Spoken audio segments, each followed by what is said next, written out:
오늘의 주제는 거짓말에 대한 얘기를 하려고 해요. 살면서 거짓말 안 하는 사람이 있을까마는. 근데 이제 너무 노골적으로 대놓고 거짓말을 하는 거에 또 대해서 또 얘기할 수 있는데, 자, 거짓말에 대해서 한번 쭉 보는데, 좋은 의도로 하는 거짓말이 또 있잖아요. 사람들이 좋은 뜻으로 이제 거짓말을 하게 되는 경우도 있는데, 그래서 좋은 의도라도 과연 죄인가, 하나님이 거짓말을 어떻게 생각을 하시는가. 물론 이제 십계명에는 거짓말 하지 말라가 있죠. 근데 이제 그게 액면 그대로 정말로 모든 거짓말이 다 악한 건가, 경우에 따라서 애매할 수 있는데 오늘 한번 보도록 하겠습니다. 자, 거짓말이라고 하면은 사람마다 거짓말의 범위가 좀 다르더라고요. 어떤 분은 거짓말이라고 받아들였는데 어떤 분은 그냥 농담이었어 뭐 이런다거나, 아니면 그거는 그냥 그렇게 얘기한 거지 이렇게 생각하시는 분도 있고. 그래서 거짓말을 먼저 정의를 좀 명확히 내리면 좋을 것 같아요. 자, 거짓말에 대한 정의가 있는데, 여기도 제가 써놨는데, 거짓말이라 함은 의도를 가지고 속이는 거를 거짓말이라고 볼 수 있을 것 같아요. 의도를 가지고. 근데 무심코 말했는데 그게 사실이 아닌 거는 사실 거짓말이라기보다는 약간 착각? 실수에 가깝고, 근데 내가 분명히 그게 사실이 아니라는 걸 알고 있는 상태에서 의도적으로 잘못된 정보를 전달하는 거. 그리고 두 번째 차원은 또 그런 게 있겠죠. 내 마음은 아닌데 마음과 일치하지 않는 말을 하는 거예요. 근데 이런 거는 좀 많이 좀 예의상, 사회생활상 좀 많이 할 수밖에 없는 그런 거기도 한데, 어쨌든 이것을 거짓말이라고 정의를 하고 한번 시작을 해볼게요. 첫 번째로 보시면 거짓말에 대한 관점이 몇 가지가 있어요. 그래서 여기 제가 4가지를 이렇게 적어놨는데, 오늘도 여전히 지난주처럼 요 4가지 중에서 여러분은 어느 관점에 가까운지 요거를 토론을 잠깐 하는 시간을 드릴 거예요. 자, 첫 번째 관점은 여기 써 있는 거죠. 무조건적 절대주의. 말이 어려운데 쉽게 얘기하면 이런 겁니다. 무조건 진실을 말해야 된다. 정말로 그냥 있는 그대로 진실을 말해야 된다. 이거는 절대적으로 항상 진실하고 사실로서의 정보를 전달을 해야 된다. 이러면 근데 이제 문제가 좀 생기는 게, 이게 언뜻 보면 무조건 맞는 말 같은데, 사실 이런 경우가 발생할 수 있죠. 짧은 영상 좀 볼게요.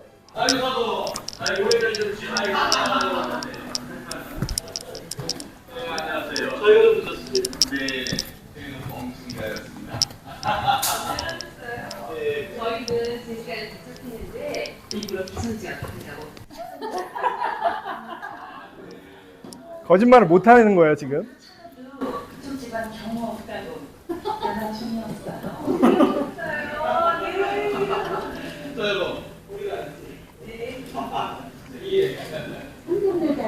네, 상견례 자리. 집으로 서민한테 명부대로 올려놓는 거. 이런 건 여자들한테 기선제압. 벌써 눈치챘어요. 가방 일부러 올려놓으실 때 참 재수없구나. 착하지요. 오셨어요. 믿어볼게요. 어쩌다가 숨 안 쳤죠? 일부러 이것은 자리 잡았는데 정말 죽은 줄 알았습니다. 어떻게 이렇게 시골 촌구석으로 자리 잡으셨는지. 오늘은 내내 이니까 치우려고 민원을 하겠지요. 죄송합니다. 저희 어머니께서 최대한 저희 집이랑 가까운 쪽으로 잡으라고 하죠. 괜찮아. 나중에 결혼할 때는 꼭 무슨 수를 써서라도 우리 집에 근처로 잡으면 되니까. 아유, 근데 그게 마음대로 될지 모르겠네요.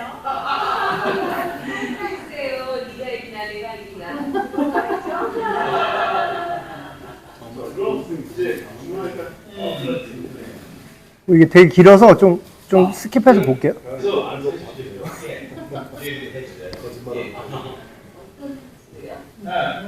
저는 되게 달력 가져오는데 부모가 좀 살다 보니까 5년 정도 묵었어요.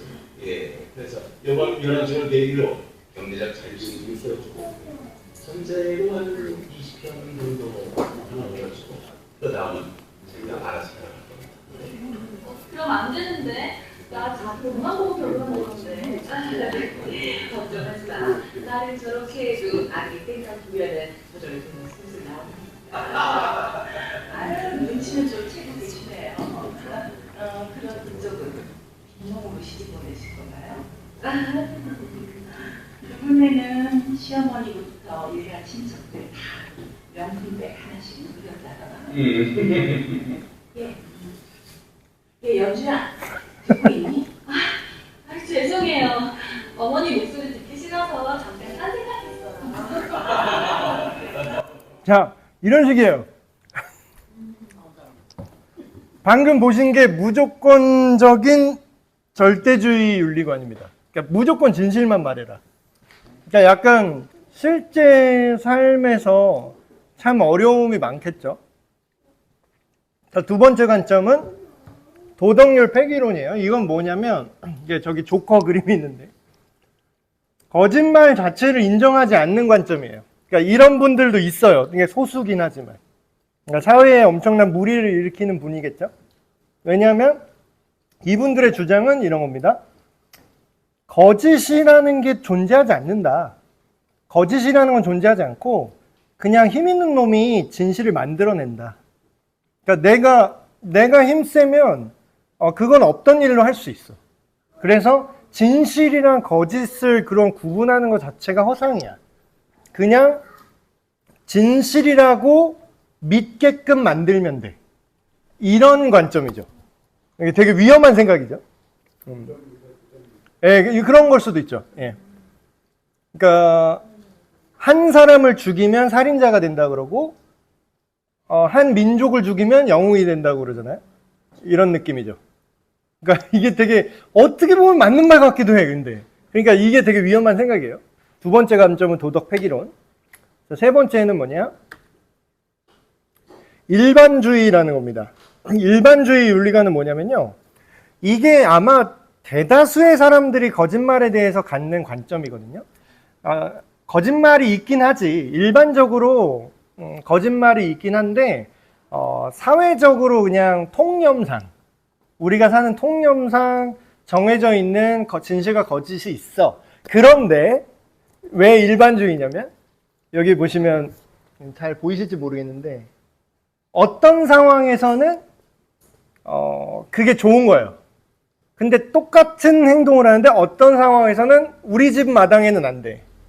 그러니까 예를 들면 쓰레기 태우는 소각장을 만들어야 되잖아요.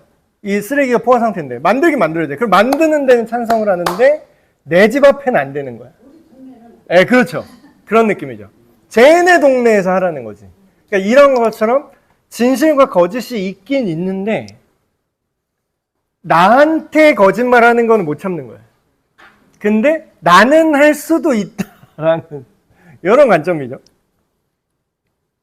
근데 의외로 이게 되게 보편적입니다. 많은 사람이 대부분 이 관점대로 살아요. 자, 네 번째, 상충적 절대주의라는 건데요. 이건 뭐냐면 말이 어려운데 거짓말을 하면 안 돼요. 안 된다고 전제를 깔아. 거짓말을 하는 건 죄야. 그런데 어쩔 수 없는 상황에서 거짓말을 할 수밖에 없는 상황들, 뭐 뒤에 예를 많이 들 건데, 그래서 뭐 누구 생명이 왔다 갔다 하는 이런 상황이 있을 수 있잖아요. 누가 뭐 숨었는데 살인마가 쫓아오는데 숨었는데 그 옛날 영화 그 어디 추적자인가? 네, 거기 나오면은 바람 아줌마 있잖아요. 슈퍼 아줌마. 그래서 어디 갔어요? 근데 저기로 갔는데 하고 알려주잖아요. 사실대로 알려주잖아. 물론 살인마인지 모르고 알려준 거지만 만약에 살인마인 줄 알았어요. 그러면은 사실대로 말하면 돼요, 안 돼요? 잡아 죽이러 쫓아오는데 그러면 만약에 이제 어쩔 수 없으니까 생명을 살리라고 거짓말을 했어. 저쪽으로 갔어요 하고 반대로 얘기했어요. 그렇더라도 어쨌든 거짓말을 말했으니까 너는 잘못한 거다 이거예요. 그러니까 죄책감을 느껴야 된다. 거짓말을 말한 것 자체에 대해서는 죄책감을 느끼는 게 맞다. 이게 이제 상충적 절대주의거든요. 근데 지금 뭐 크게 굵직하게 네 가지를 봤는데 거짓말을 하게 되는 여러 상황들 생각보다 되게 복잡해요. 몇 가지 이제 예를 들어드릴게요. 마피아 게임 혹시 아세요? 마피아 게임? 모르시는 분을 위해서 설명해 드리면, 만약에 이게 여러 명이 우리가 있잖아요? 열댓 명이 이렇게 있는데, 여기서 마피아라는 일종의 범인을 딱 몇 명을 한 2명 정도 집어놔요. 그러면 어떤 게임이냐면, 마피아는 자기가 마피아인 걸 걸리면 안 돼요. 그래서 아닌 척 거짓말을 하는 거죠. 난 시민이야. 난 너희와 같은 시민이야. 이렇게 거짓말을 하는 것 자체가 게임이에요. 게임의 룰 자체가. 내가 마피아인 게 걸리면 안 되는 거죠. 그래서 이런 게임을 하는데, 내가 마피아가 된 거야. 가슴이 쿵쾅쿵쾅. 이제 거짓말을 해야 되는 거죠. 네. 근데 나머지 사람들을 속여서 게임에서 승리를 해야 돼요. 근데 이제 교회 수련회 청년들 교회 수련회 가도 마피아 게임 많이 하거든요. 했잖아. 게임을 했어요. 근데 이제 게임에 져서 너무 화가 난 한 친구가 이제 너 마피아였잖아. 막 이러면서 되게 짜증나서 찾아온 거죠. 야, 너 우리가 교회인데 그렇게 거짓말을 잘해서 되겠어? 이렇게 얘기를 하는 거예요. 아주 그냥 입만 열면 거짓말이 자동으로 나와! 막 이러면서 승질을 내는 거야. 그러면 이런 거는 어떻게 해야 될까요? 우리는 게임도 속이는 게 많잖아요. 그러니까 거짓말의 정의가 의도적으로 상대방에게 사실이 아닌 정보를 전달한다고 했을 때, 우리가 하는 많은 게임이나 이런 것도 놀이의 종류에도 사실 거짓말 자체가 룰인 경우가 있거든요. 이거는 좀 넘기고 이거는 필터 할게요. 입만 열면 거짓말이 자동으로 나와, 이거였어요. 그리고 두 번째 케이스 생각해 보세요. 두 번째 케이스. 초대받지 않는 손님인데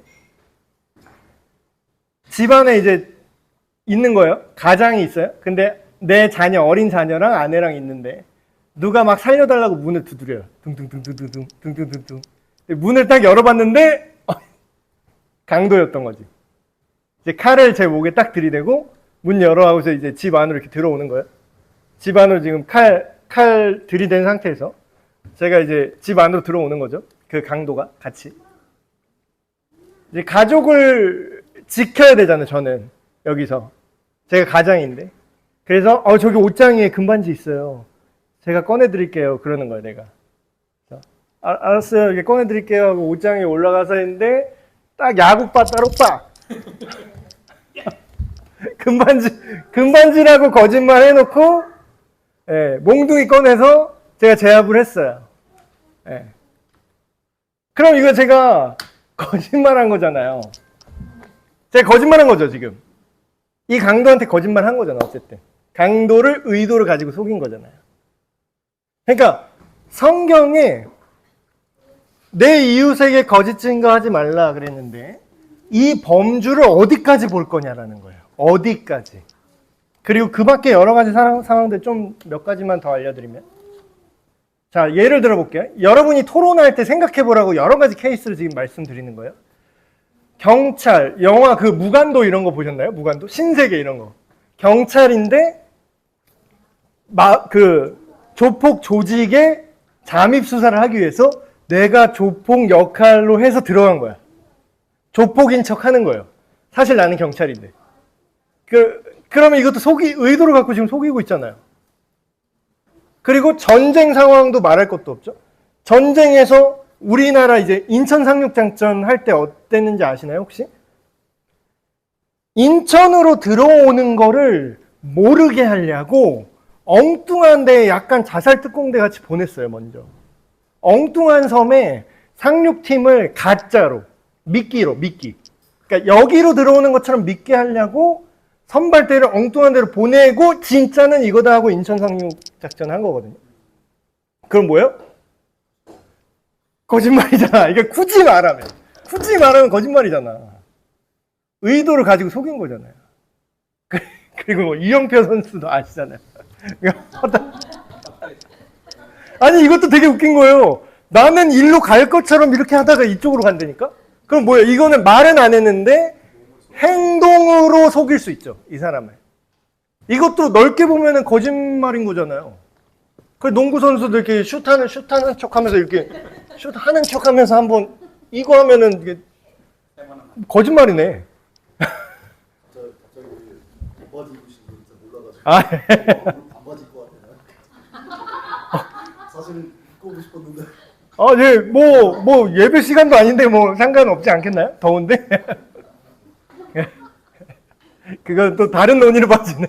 어디 어느 모임부터 반바지를 입을 수 있는가 이거 얘기해야 되나? 혹시 수영복 자, 그거는 좀 수영을 하실 거면 괜찮은데. 아, 그러세요 또?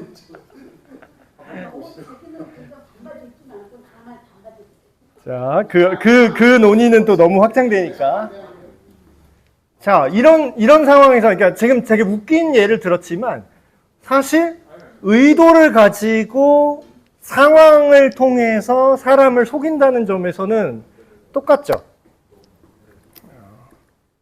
자, 지금부터 여러분, 지금 이제 예시를 제가 드릴게요. 예.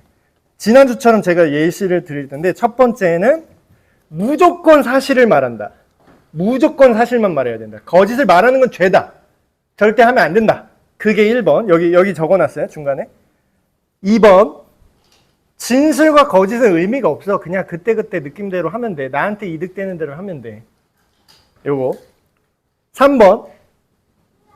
일반적으로 그냥 사회 통념상 사람들이 그때그때 살짝살짝 자기한테 유리하게 할 수 있으나 그게 인생 아니겠나? 이게 3번. 4번. 극한의 상황에서 아까 예를 든 그런 생명이 위험하거나 어떤 위중한 상황에서 거짓말을 해야 된다. 그러나 죄는 죄다. 그러므로 죄책감을 느끼고 하나님께 회개를 해야 된다. 그리고 기타 다른 의견 5번. 자, 지금 지난주처럼 한 15분 정도 시간을 드릴 테니까요.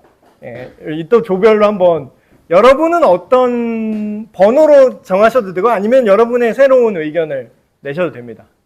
예, 토론 시작해 주세요.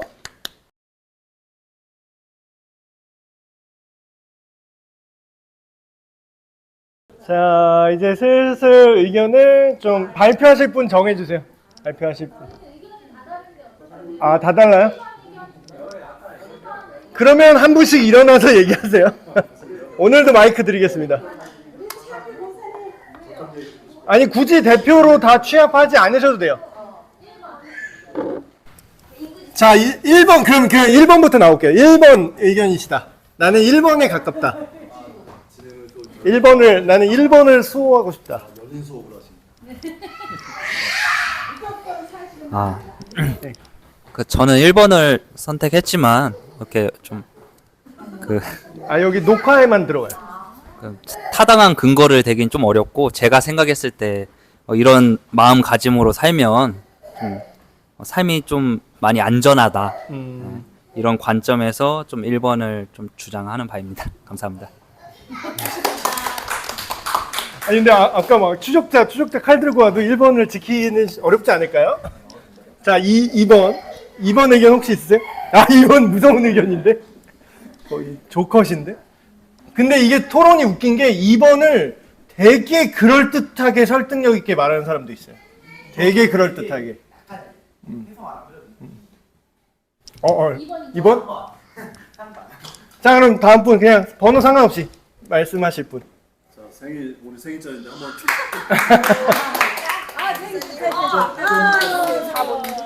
네, 말씀하시면 저는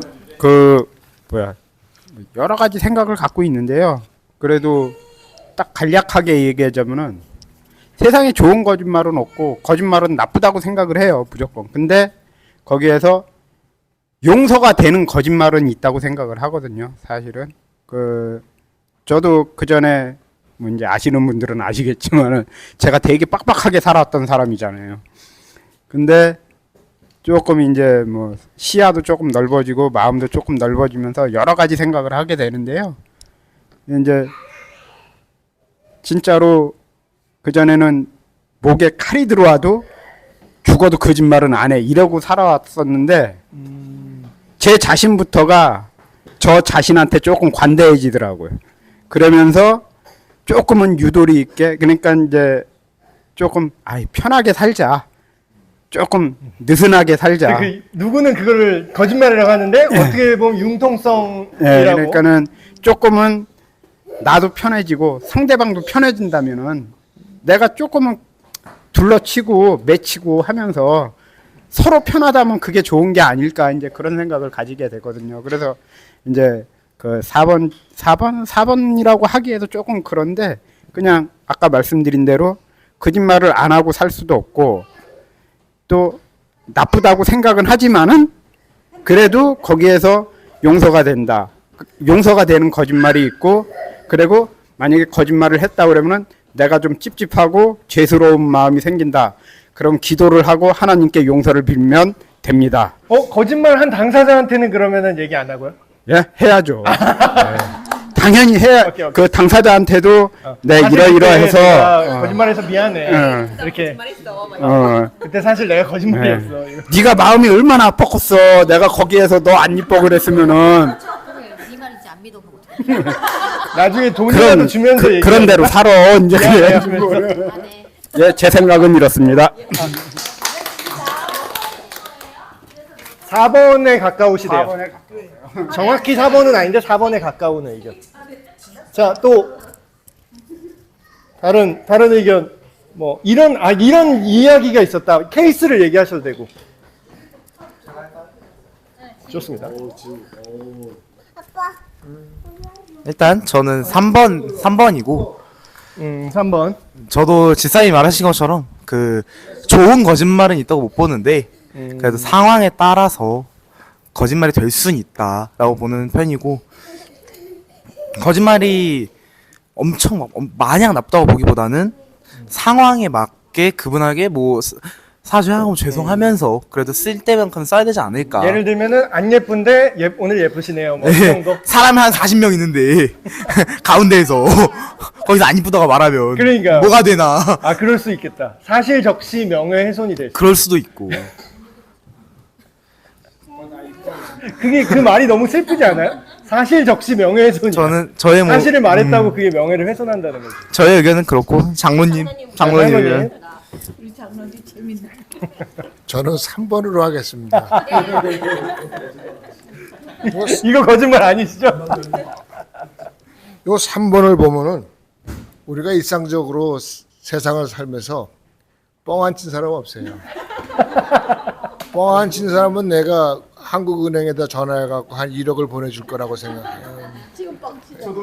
이 자체가 우선 뻥입니다. 아, 그러니까 이게 농담과 거짓말도 구분할 필요가 있겠죠. 그러니까 이런 식으로 어떻게 보면 진짜 같이 들릴 수 있는 뻥을 치는 거예요. 이런 사람을 사기꾼이라고 그러죠. 근데 사기꾼을 조심하면 집안이 안 망해요. 그러니까 극한 상황에서도 뻥을 치면은 살아남을 수가 있어. 너 간첩이지, 너 도둑년이지, 나쁜 년이지. 그러면 나 아니야. 전부 이렇게 대답을 해요. 근데 진짜 우리 여기 장미란 씨에게도 너 나쁜 년 이렇게 하면은 나 아니야, 나 예뻐 이렇게 나온다고요. 나 미워 이런 소리는 없어요. 아무리 인구 집사님도 너 뻥쟁이야. 카드 돌리면서 지금 갖다 줘야 할 건데 1시간 후에 만납시다 하고 뻥치고 1시간 후에 갖다 줍니다. 이게 본의 아니게 또 뻥치는 거예요. 근데 세상을 살면서 이렇게 뻥을 안 치고 살 수가 없는 거예요. 네? 우리 김 집사님도 학교에서 애들 학생들하고 생활하면서 요년들 저년들 하면서 요놈들 하면서 이렇게 얘기를 합니다. 선생님이라고 옛날에는 그림자 밟으면 주사되기 때문에 지금 못 밟아. 그런 거 없어. 선생님들한테 맘먹어. 그러니까 지금 세상은 학생들도 선생님한테 뻥치고 선생님을 우습게 보고 이런 사회가 돼버렸기 때문에 요거 3번처럼 보면은 세상은 다 뻥이야. 예? 근데 뻥을 안 치고선 모든 사업을 하는 사람도 그렇고 회사 다니는 사람도 그렇고 상사한테 보이지 않게 뻥을 치면서 살아남는 거예요. 근데 이제 우리 예수 믿는 사람들은 뻥이라도 치면은 미안해갖고 내가 뻥 쳤는데 이런 양심은 조금 있어요. 근데 안 믿는 사람들은 그게 당연한 거로 입만 생각을 열면 거짓말이 자동으로 나와. 더해? 여기까지만 예, 해. 예, 예. 다른 아까 여기 막 신기한 의견 나왔던 것 같은데 막 무슨 아, 저는 1번과 4번과 5번이 막 섞여 있는 것 같아요. 기본적으로 거짓말을 하면 안 된다는 마음을 가지고 살지만 이런 극한 상황이나 뭐 숨은 독립운동가를 신고한다던가, 그렇죠. 일본 군사가 막 찾아왔는데 이걸 고발한다던가 그런 상황.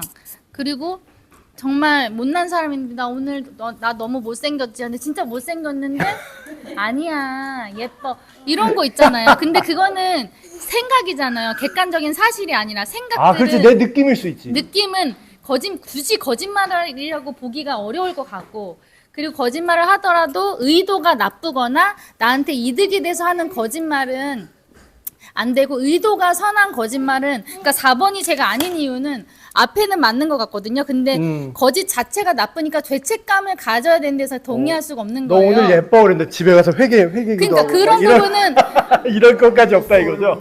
그런 부분 동의할 수가 없어서 제가 거짓을 말했습니다. 의도가 나쁘지 않고 선하다면 이런 선한 거짓말은 선한 거짓말하면 안 돼. 아무리 선하더라도 거짓말 안 돼. 아, 그 권사님은 1번. 권사님은 1번. 권사님은 그럼 1번. 독립운동가도 신고해야 된다. 저기 있다고? 거짓말. 그거 1번이잖아. 그러니까 싸우지 마시고요. 의견은 의견이에요. 각자 의견이 다를 수 있어요. 예. 그거는 안 돼. 네, 의견. 거짓말하면 안 된다는 소리. 그쵸, 거짓말. 그러니까 1번을 네. 밑바탕으로 기본은 1번이다. 기본은 1번이지만 기본은 1번이다. 4번과 5번인 이유는 극한 상황에서는 선한 거짓말을 할 수도 있다. 이런 독립운동가나 이런 상황에서는. 근데 그걸 갖고 죄책감을 가지고 막 이렇게 그때마다 할 필요는 없다가 5번이 기타 의견일 경우가 있다면 기타 의견을 네, 그게 섞여 한다면. 있는 것 같아요. 저는. 세상에는 거짓말이 있다 없다가 아니라 권사님 마이크. 거짓말이 있다 없다가 아니라 이 세상 속에서는 그 뭐라 그럴까, 그 믿음으로 들어가면서 이렇게 왜 합리적으로 그쵸, 뭐든지 또 합리적까 다 그걸 합리화시킬 수가 있는 위험이 있으니까. 또 텔레비 보면은 애들이 이게 막 만화 영화 있잖아요. 네. 만화 영화 뭐 귀신들이 막 나한테 좋은 귀신 있고 나쁜 귀신 있고 그러니까 결국은 그러니까 결국은 그런 걸 갖다가 텔레비 애들을 보여주면은 난 그걸 느꼈어요. 애들한테 그거는 미혹하는 거야. 미혹한 영이 들어온다는 거지. 맞아. 내 귀신을 말은. 친근하게 하는 효과가 있는 거죠. 그러니까 나 귀신을 봐도 우리는 저 귀신 안 돼 하고 그냥 절대 딱 끊어야 되는데, 얘네들은 지금 현재 애들은 예쁜 귀신도 있고 못난 귀신도 있고 막 이러니까. 맞아요. 영화도 막 영화도 좋은 막, 살인 청법자 있을 거야 이러잖아. 그러니까 합리적으로만 하니까 이게 안 되니까는 모든 거는 거짓말하면 안 된다는 생각을 하는 거죠. 합리화시키지 말자는 거죠, 나는. 네, 잘 들었습니다. 각자 의견이 참. 자, 그럼 제가 정리를 좀 해드릴게요. 여러 가지 의견이 나왔는데 사실 우리가 사는 세상이 그렇게 간단하지가 않잖아요. 그래서 제가 이렇게 얘기를 듣다 보니까 또 생각난 게 있는데 1번을 하는데 말을 안 하면 어떨까? 그런 생각을 말을 그냥 안 하는 거죠. 그러니까 왜 그런 거 있잖아요. 법정에서 증언을 할 때 내가 거짓 증언을 하면은 내가 처벌을 받거든요. 그래서 근데 그 묵비권이라는 게 있어요. 내가 말을 안 할 권리가 있는 거죠. 내가 말을 안 했다고 날 잡아갈 수는 없어요. 그렇죠. 묵비권을 행사하는데 맞네, 얘 맞네 이렇게 사람들이 생각할 수도 있지. 그러니까 예를 들면은 오늘 나 예뻐를 했는데 묵비권 행사해 이렇게. 땀이 와서 묵비권 행사해 이러면은 불리하게 작용되잖아요. 네, 그런 것처럼. 그러니까 이제 좀 복잡한데 하나님의 관점을 한번 보겠습니다. 성경에서 말하는 거짓말의 정의가 아까 우리가 거짓말의 정의를 잡았는데 이거를 딱 보고서 아, 이게 진짜 다르긴 다르구나. 명확하게 다른 기준이 하나 있어요. 그게 뭐냐면요. 여기 제가 써놨는데, 진실을 알 자격이 있는 사람, 그리고 본인이 진실을 알기 원하는 사람을 속이는 게 거짓말이라는 거예요. 자, 그러면은 거짓말의 성경적인 정의를 이렇게 추론해서 이렇게 뽑아냈다면, 만약에 아까 우리가 1번을 하고 싶은데, 언제나 진실을 말하고 싶은데 진실을 말하면 위험한 순간들에 되면은 이런 것들이 은근히 딱 균형이 잡히거든요. 아까 그 강도가 왔어요? 실제로 그런 일이 있었대요. 그런 성경에 보면 여기 많이 나오죠. 모세가 원래대로 하면 죽어야 돼요. 그래서 이집트 왕이 다 2살 위의 남자애들 다 죽이라고 했죠. 근데 그 산파가 뭐라고 거짓말을 하냐면 왕이시여, 제가 이 남자애들을 받으려고 가는 중에 히브리 여자들은 힘이 좋아서 제가 받으러 가기 전에 이미 다 애가 나와가 없습니다. 막. 그 거짓말 하죠. 근데 성경에서는 그거를 죄라는 쪽으로 얘기하지 않고 하나님의 섭리라는 쪽으로 얘기를 하거든요. 그런 걸 보면은 이게 딱 맞죠. 이 기준이. 지금 라합도 그랬네요. 그러고 보니까. 네, 예, 라합도 정찰병 들어왔죠? 어딨냐? 근데 숲풀 속에 있어요. 1번으로 하면 숲풀 속에 있다고 말을 해야 돼요. 근데 거짓말을 했죠. 명백하게 속였어요. 근데 라합의 기준으로 있어서는, 물론 이제 라합의 개인 생각이었으면 그게 위험할 수 있는데, 그게 결과적으로 하나님의 생각에 일치하는 의도였을 경우에 어떻게 판단하냐면, 하나님 기준으로 판단하면 그 병사는 진실을 알 자격이 없는 사람이에요. 진실을 알 자격이 없어요. 그리고 진실을 알기 원한다고 해도 너한테는 진실을 알려주는 것이 악한 일을 이루는 거거든요. 그래서 이게 성경에서 뽑아낸 거짓말의 어떻게 보면 정확한 범주인데, 진실을 알 자격이 있는 사람한테만 진실을 말할 필요가 있다. 이런 비슷한 관점으로 예수님이 무슨 얘기를 하셨죠? 진주를 돼지에게 던지지 말라 이래요. 근데 우리 생각에는 진주라는 건 복음이거든요. 좋은 거, 하나님의 귀한 것들을, 진실을 그냥 있는 대로 다 까발려야지 왜 그걸 숨기냐는 거야. 근데 예수님은 특정한 상황에서 그 진실을 말해봤자 진심을 받아들이지 않고 너를 공격하고 죽일 사람들한테는 말을 하지 말라는 관점에서, 예, 진주를 돼지에게 던지지 말라 이런 말씀을 하셨어요. 그리고 예수님도 보세요.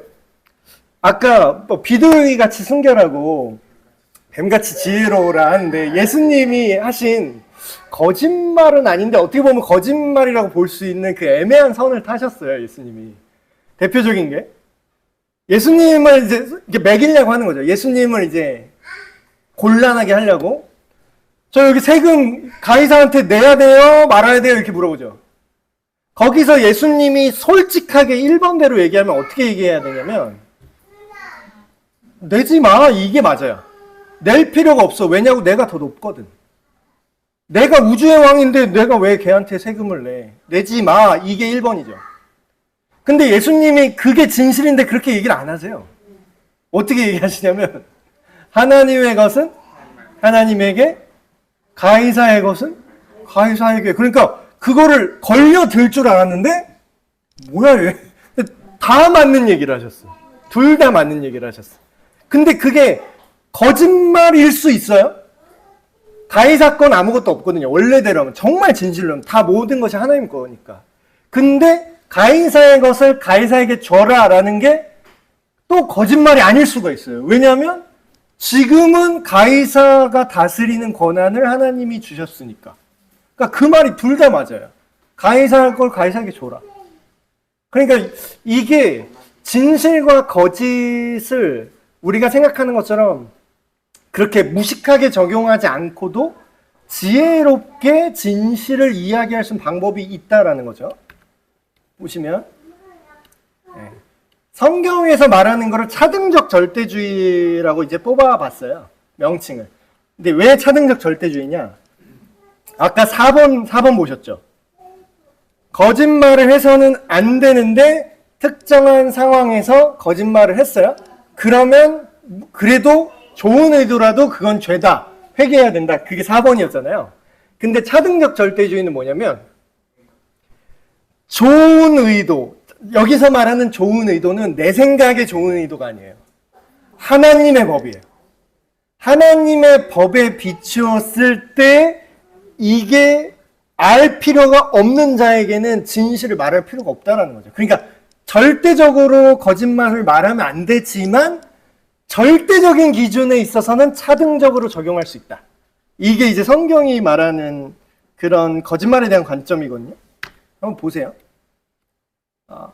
우리가 대안이 없는 상황이 있어요. 그래서 아까 얘기했던 그런 범죄자나 악한 의도를 가진 사람에게 거짓말을 하는 게 나을까요? 아니면 무고한 사람이 죽는 게 나을까요? 근데 또 이게 더 복잡해. 근데 이게 또 그냥 이렇게 보면 단순하죠. 근데 내가 살리려고 했던 사람이 히틀러라면? 한 번 더 꼬는 거지. 그러니까 자 보세요.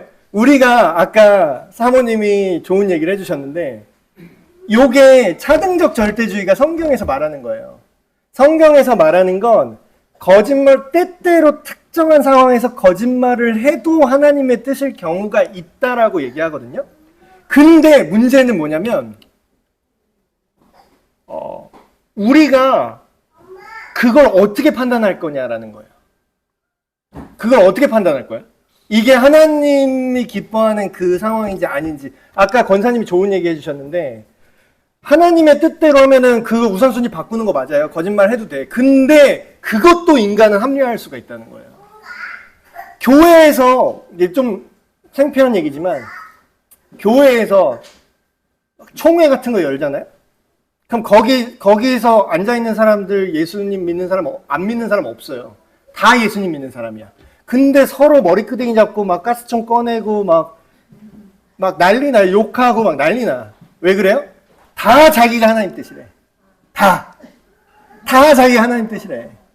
네, 요즘은 안 그럽니다. 옛날에 그런 일이 있었대요. 옛날에.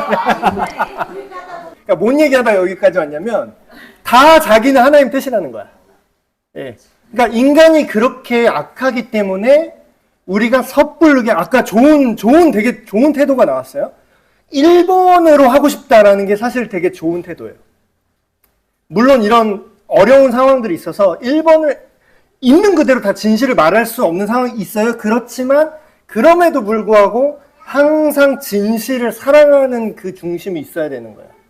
그래야지 거짓말을 함부로 합리화해서 막 하지 않고 정말 조심스럽게 지혜롭게 할 수가 있거든요.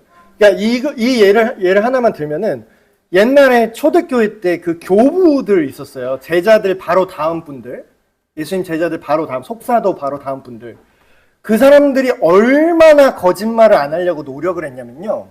그 당시에는 예수님 믿는다는 게 걸리면은 사형당하는 시대잖아요.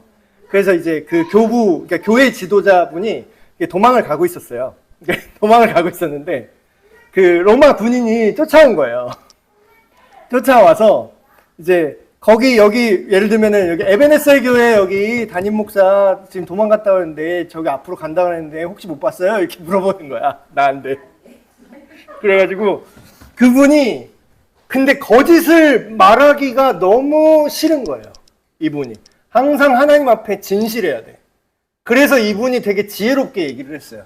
그러니까 이분이 이렇게 걷고 있었는데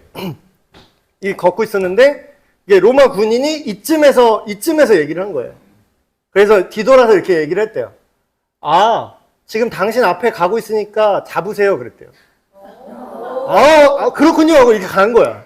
그래서 나는 이렇게 걸어갔어. 그래서 가세요. 저기 앞에 가고 있을 거예요. 당신 앞에 갑니다. 그래서 그러면 어때요? 이분은 둘러대고 거짓말하는 것조차도 하나님 앞에 죄스러운 거기 때문에 최대한 진실을 말할 수 있는 한계까지 말한 거예요. 내가 진실을 말했지. 당신 앞에 난 요만 한 발짝 앞에 가고 있으니까. 예, 당신 앞에 가고 있으니까 잡으라고. 근데 이분은 저기 가고 있는 줄 알고 알아들은 거지. 그래서 이게 그 교부들이 이렇게 이런 식으로도 정말 생명이 왔다 갔다 하는 상황에서도 진실을 말하려고 노력을 했다라는 이런 전승이 있어요. 근데 이제 우리가 다 지혜롭지가 않잖아요. 이게 빨리빨리 떠오르면 우리가 이렇게 위트가 있으면, 재치가 있으면 항상 진실을 말하면서도 피해갈 수 있는데, 예를 들어서 뭐 누가 뭐 나 예뻐 이렇게 물어보면은 그거를 묵비권을 행사하면 안 되고, 여기 막 지혜롭게 말하는 또 누가 선택지도 만들어놨다고. 남편 이렇게 대답해라 뭐 이런 걸 또 누가 만들어놨다고요. 그래서 정말로 뭐 거짓말이 아니지만 사실로 느껴질 수 있는 이런 쪽으로. 그래서 이게 거짓을 말하면 안 된다라는 강박 너무 강조하는데. 그래서 우리가 정직함에 대해서 이렇게 생각을 해보시는 거죠. 무조건적으로 정직함을 말하는 게 능사가 아니라 무엇을 위한 정직함인가? 무엇을 위해서? 그래서 사실 아까 교부의 예를 들었지만 사실 그렇게까지는 안 해도 되는데, 그 정도로 내가 혹시 거짓에 익숙해지지 않을까라는 걸 경계했다라는 거죠. 정말 1번에 가깝게 하려고 행동을 한 거죠. 그래서 성경에 나온 선한 의도의 거짓말. 근데 여기서 선한 의도, 아까 이제 권사님이 얘기한 것처럼 우리가 이거를 선한 거짓말이 있어, 화이트 라이가 있어, 하얀 거짓말이 있다라고 너무 명확하게 이게 간판을 아예 만들어 버리잖아요. 그러면 우리가 이거를 쓰려고 할 거예요. 이게 좋은 게 있으니까, 이 좋은 거짓말이라는 게 있으니까, 하얀 거짓말이라는 게 있으니까 우리가 이거를 잘 노력해서 잘 사용해 보자, 이런 생각을 하잖아요. 그러면 하얀 거짓말을 결국에는 못 하게 돼요. 그러면 어떻게 되냐? 결국에는 이제 3번 되는 거예요. 3번 아니고 더 가면은 이제 2번까지 돼요. 더 가면. 그러면서도 나는 선한 의도였다고 말해. 그러니까 이제 인간이 얼마나 타락하기 쉬운 존재예요. 그래서 선한 거짓말이 있긴 있어요. 근데 그거를 마음껏 쓰려고 생각하시면 큰일 납니다. 그럼에도 불구하고 거짓에 익숙해져서는 안 되는 거죠. 그러니까 제가 저 또 거짓말하게 될까봐 지금 다 공개할 수는 없는데, 제가 거짓말을 안 해봐갖고 제가 이거를 둘러대야 될 상황. 그러니까 예를 들면 막 그런 거 있어요. 목사님들 예를 들면 옛날에 큰 교회 목사님들은 이제 선교 후원 같은 거를 해도 이렇게 몇 억씩 이렇게 선교 후원을 하세요. 그러니까 되게 어려운 선교지에서 선교사님이 오신 거야. 그래서 그 목사님이 좋은 마음으로 예를 들어서 2억을 선교 헌금을 하셨어요.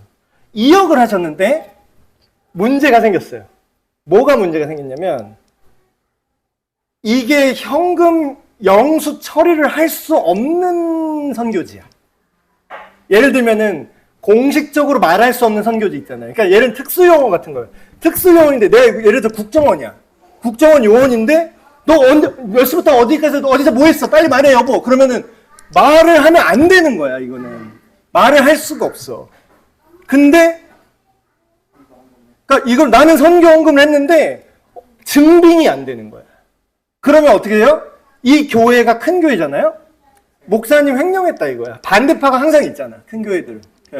우리 목사님 2억 어디 갔습니까? 10억이 어디 갔습니까? 막 그러면서 선교 보고하세요. 선교 했다면서요. 보고하세요. 선교 보고하세요. 이러는 거야. 보고를 못 해. 보고를 하면 그 사람이 죽거든. 보고를 하면 그 사람이 선교지에서 발각돼서 죽어요. 보고를 못 한다고. 그래서 큰 교회 목사님 약간 공금 횡령으로 이게 깜빵 다녀오신 분이 있어요. 진짜로. 그럼 이렇게죠. 의심하는 사람은 그 믿을까요? 그러니까 여차저차해서 제가 이만해서 그건 다 알려드릴 수가 없습니다. 그러면 횡령이야. 그 사람이 볼 때 횡령인 거야, 그냥. 그래서 그런 경우가 실제로 있어요. 그래서 되게 좋은 목사님인데 전과자 되신 분이 있어요. 네, 그렇게 공금 횡령으로. 그래서 이게 그러니까 하나님께서 우리가 뭐가 진실인지 거짓인지조차 나중에 하나님께서 판단하신다라는 게 그런 거거든요. 그래서 이런 거는 거짓말을 할 수도 없고, 근데 그렇다고 진실을 말할 수도 없는 이런 애매한 상황들이 있어요. 그래서 여러분들이 거짓에 익숙해지시면 안 되고요. 정말 압도적으로 선한 기준, 특별히 하나님의 기준이 있을 경우에만 정말 정말 제한적으로 가능한 수준인 거예요. 그래서 바울이 이런 얘기를 했죠. 모든 것이 가능하나 모든 것이 덕을 세우는 것은 아니다. 그래서 이제 안 좋은 예 하나만 얘기하고 마치면, 정의를 위해 거짓말한다고 생각할 수 있어요. 근데 개나 소나 다 자기는 정의의 편이래. 그러니까 그게 문제인 거죠. 신천지가 하는 게 이거예요. 신천지가 거짓말이 그냥 진짜 자연스럽거든요. 그래서 자기가 막 우연히 만났다. 근데 이미 막 한 달 전부터 동선 짜고 있었어요. 계획적으로 접근한 거야. 자기끼리 다 이미 우연히 만났어요. 근데 이미 다 아는 사람이야. 5명이서 한 조를 해서 배역을 정해서 마치 그 타짜예요, 타짜. 그러니까 내가 호구고 내가 호구고 여기 선수, 여기 이제 마담, 기술자 이게 다 있어요. 그래서 이 사람 낚는 거예요. 그래서 막 이제 성경 공부 같이 가자 그래서 어머 하나님이 내가 기도한 대로 이렇게 그 사람 만나게 하셨잖아. 어머 막 이래. 다 설계예요. 그래 놓고서 뭐라 그래요? 그거 거짓말이잖아요. 그러면 그 사람들은 이걸 거짓으로 생각을 안 해요. 뭐라 그래요? 이건 하나님의 모략이야 이래. 오늘 거짓말에 대해서 좋은 의도라도 죄인가? 제가 앞으로 이런 종류의 비슷한 얘기를 갖고 오면요. 여러분 항상 그냥 이렇게 생각하시면 맞을 것 같아요. 답이 정해져 있는 게 아니구나. 생각보다 복잡할 거야. 이러면 맞아요. 그래서 우리가 거짓말을 해도 되는 경우가 있다라고 생각하면 안 되고 항상 진실해야 되는데 그 하나님의 아까 말했던 그게 포인트예요. 진실을 알 자격이 없는 사람도 있다라는 거예요. 그런 것들을 우리가 구분하고 실제 우리 신앙생활에 적용할 수 있는 지혜를 우리가 훈련하고 기르는 것이 뱀같이 지혜롭고 비둘기같이 순결한 거가 되겠죠. 네, 오늘 여기까지 기도하고 마치겠습니다. 하나님 아버지, 오늘 거짓말에 대해서 깊게 여러 가지 토의를 했습니다. 하나님께서 베풀어 주신 그 말씀을 통해서 볼 때에 때때로 거짓을 말하는 것처럼 보이지만 보다 큰 하나님의 선하신 의도를 향하여 피치 못하게 하는 경우가 있음을 봅니다. 하나님, 그럼에도 불구하고 우리가 항상 진실에 익숙하게 하시고 거짓에 어색하게 하셔서 또한 하나님께서 주시는 그 지혜로 때때로 우리가 피할 수 없는 상황 속에서 피할 길을 내어주시길 원합니다. 언제나 주님께서 진실하신 것처럼 우리 또한 진실하고 또한 보다 큰 선을 위해서 살아가는 우리가 되게 하여 주시옵소서. 우리 주 예수 그리스도의 이름으로 기도합니다. 아멘. 네, 마쳤습니다.